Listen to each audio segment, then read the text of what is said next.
हमारे लिए बहुत बड़ा खतरा है। और आपको ये ज़हनों में रहे कि इस खित्ते में नेतन्याहू ने सबसे पहला जो फोन किसी को बाहर किया है तो नरेंद्र मोदी हैं। बलूचिस्तान के बॉर्डर पे मैंने सुना है कि इजरायली एयरफोर्स भी रही है। रात गए इसराइल और पाकिस्तान एक दूसरे के आमने सामने आकर खड़े हो गए हैं। अगर ईरान एक दफा गिर गया तो उसके बाद खुदा न खास्ता तो उस बाद बारी पाकिस्तान की है। मतलब हमारी तो वाट लग गई। देखें, हम ये जानते हैं कि इजराइल के साथ आपके बड़े ही एक डेकेड्स पुराने रिलेशंस हैं, जिस तरह रशिया के साथ है। तो हमारे लिए तो खतरा है। अगर रिजीम चेंज नहीं होता, जंग जिसके कम चांसेस हैं कंटिन्यू करती है, फिर भी हम सरहद पे हैं। और अगर ये रिजीम चेंज हो जाता है तो फिर भी हम सरहद पे। रात इंडियन एयरफोर्स फजा में रही है सारी रात, वो क्या है कहानी?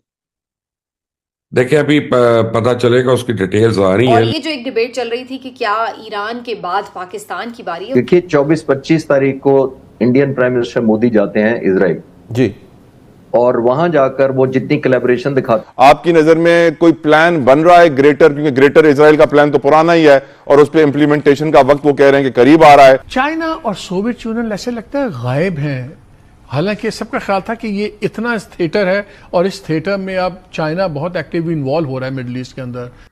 चाइना आपको इसमें नहीं पड़ेगा। चाइना अमेरिका की वॉर लड़ने नहीं जा रहा, because China is a soft baby. Bashir Luqman साहब, रात इंडियन एयरफोर्स फजा में रही है सारी रात, वो क्या है कहानी? देखिए अभी पता चलेगा, उसकी डिटेल्स आ रही हैं। लेकिन यह है कि वो हमारे बलूचिस्तान के बॉर्डर पे मैंने सुना है कि इजरायली एयरफोर्स भी रही है। और देखिए काफी लोग जो है ना वो इस बारे में बातें कर रहे हैं कि अगर ईरान एक दफा गिर गया तो उसके बाद खुदा न खास्ता तो उस बाद बारी पाकिस्तान की है। और उसके पर ये जो नेक्सस है अफगानिस्तान का, इंडिया का, इजराइल का, ये भरपूर तरीके से उन्होंने तैयार किया हुआ है। लेकिन अल्हम्दुलिल्लाह हमारी फोर्सेस अलर्ट है, अलर्ट थी। और कल पाकिस्तान के ऊपर साइबर अटैक्स भी बहुत हुए, आपको पता है। और पाकिस्तान का जो सिविलियंस का निज़ाम है वो इतना फाल नहीं है हमारा, स्पेशली बैंकिंग का, एटीएम्स का और इन चीज़ों का। और एक एडवाइजरी जो आई है वो ये है कि पाकिस्तानी जितने वीपीएन यूज़ कर रहे हैं वो बराए मेहरबानी अगले 2-4 दिन वीपीएन वगैरह ना यूज़ करें, क्योंकि वीपीएन के ज़रिए उनके लिए बड़ा आसान हो जाता है पेनिट्रेट करना और उनको आपको हिट करना। तो अभी उसकी जो आपका सवाल है उसकी details as they filter in अगले 1-2 घंटे में हमें ज्यादा पता चलेगा उसका। लेकिन ये तो कंफर्म हुआ है कि इंडियन एयरफोर्स जो है फजा में थी रात। ये बिल्कुल कंफर्म्ड है। चाइना आपको इसमें नहीं पड़ेगा। चाइना अमेरिका की वॉर लड़ने नहीं जा रहा, because China is a soft baby. तो फिर आप ईरान। लेकिन सर गल्फ कंट्रीज कहाँ पर स्टैंड करेंगी? क्या आपको लगता है कोई गल्फ कंट्री उठ के कुछ करेगी? खासतौर पे यूएई और सऊदीया। यूएई की तो खैर ईंट से ईंट बजा दी है, ईरान ने कुछ छोड़ा ही नहीं। ईंट से ईंट तो नहीं बिजाई है, उनके 1-2 जगह पे कुछ गिरा है और उन्होंने ऐसा तो कोई विशेष डैमेज नहीं। सर होटल फेयरमाउंट पे अटैक हुआ है, इनके बुर्ज अल अरब पे अटैक हुआ है, एयरपोर्ट पे हुआ है, और इसी तरह से कई जगह पर जो है वो अटैक यूएई पे तो ज्यादा, दुबई और शारजाह और अबू धाबी, यहाँ पे सबसे ज्यादा अटैक्स हुए हैं। मगर कोई बहुत डैमेज नहीं हुआ, कोई बहुत ज्यादा जान माल नहीं गया। वो छोटे छोटे अटैक्स थे, उनका कोई बड़ा विशेष नहीं। लेकिन ये ईरान को नहीं करना चाहिए था। उसका रीजन ये है कि आपने अरबों के प्रति अपने मन में नफरत और बढ़ा ली। ठीक है ना, अरब्स नहीं पसंद करते शियाओं को, अरब्स नहीं पसंद करते ईरान को। ये कोई ढकी छुपी बात नहीं है। इराक और ईरान का वॉर क्यों आता है ये सब जानते हैं। आपने उसमें और आग में घी का काम कर दिया। अगर आपको अटैक करना था आप इजराइल के ऊपर कर लेते, या आप दूसरे जो अमेरिकन बेसेस थे उनके ऊपर अटैक करके आप रुक जाते। लेकिन इस तरीके से आपने पूरे वेस्ट एशिया को अपना दुश्मन बना लिया। ऑफ ऑल द थिंग्स सऊदीया पे आपने क्यों अटैक किया? क्योंकि मैं मान सकता हूं कि सऊदीया ने, जब आप इजराइल के ऊपर अटैक करते थे तो सऊदीया उनके मिसाइल्स को रोकता था, ये बात सच है। मगर इस तरीके से तो उन्होंने मिडिल ईस्ट को अपना दुश्मन बना लिया है। मिडिल ईस्ट अगर कुछ उनके प्रति एक इस्लामिक उम्मा के नाम पे कुछ करने का सोचता भी तो मिडिल ईस्ट तो पीछे हट गया ना, उस तो खत्म हो गया। वो ऑप्शन ही आपने खत्म कर दिया। कि आप, बल्कि वो तो दे आर थिंकिंग कि क्या हम इस पे रिटेलिएशन दें या ना करें।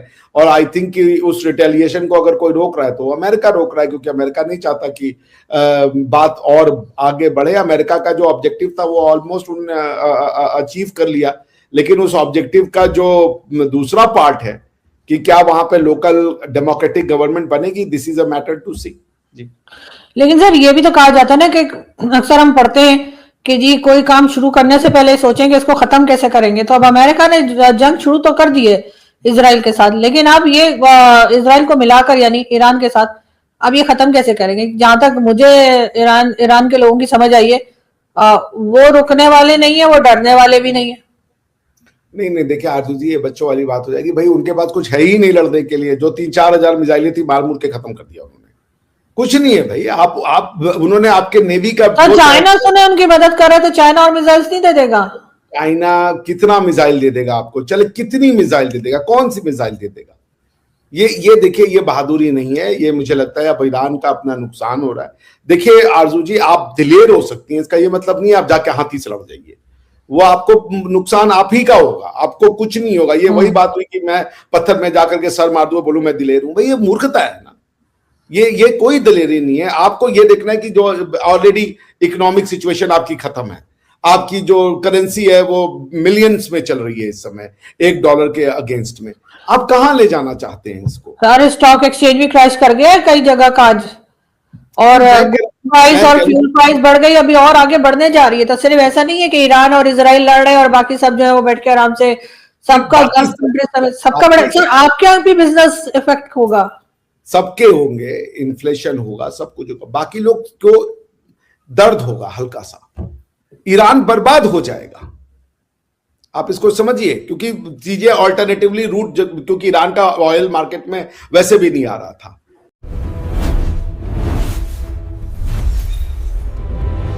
दोस्तों, पश्चिम एशिया में हाल के तनावपूर्ण घटनाक्रम ने वैश्विक राजनीति को फिर से चर्चा के केंद्र में ला दिया है, जहां इजराइल और ईरान के बीच बढ़ती बयानबाजी और सुरक्षा चिंताओं ने पूरे क्षेत्र में सतर्कता बढ़ा दी है।